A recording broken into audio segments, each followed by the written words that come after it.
রাজধানী ঢাকায় 4 স্থানে যানবাহনে অগ্নিকাণ্ডের ঘটনা ঘটেছে। 3টি বাস ও একটি প্রাইভেট কারে আগুন দেয় দুর্বৃত্তরা।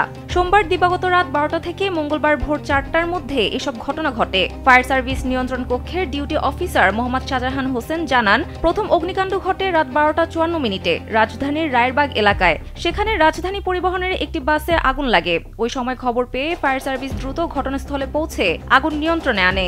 এরপর রাত 2টা 8 মিনিটে যাত্রাবাড়ির দোলাইপাড় এলাকায় রায়দা পরিবহনের একটি বাসে আগুনের ঘটনা ঘটে। প্রাথমিকভাবে বাসটির প্রায় 5 লাখ টাকার ক্ষয়ক্ষতি হয়েছে বলে জানা গেছে। অন্যদিকে ঘণ্টা পার হতে না হতেই রাত 2টা 35 মিনিটে 100 ফুট রোড সংলগ্ন বসুন্ধরা গেট এলাকায় একটি প্রাইভেট কারে আগুন ধরে যায়। জীবন অবাক না করলে কে করবে? 28% মিল্ক ফ্যাটের অবাক করার সাথে ফ্রেশ মিল্ক পাউডার। জীবন অবাক করুক প্রতিদিন। সর্বশেষ ভোর 4টার দিকে উত্তরার সোনারগাঁও জনপদের খালপাড় এলাকায় রায়দা পরিবহনের আরেকটি বাসে আগুন দেয় দুর্বৃত্তরা। আগুনে পোড়া 3টি বাসই সড়কের পাশে পার্কিং অবস্থায় ছিল।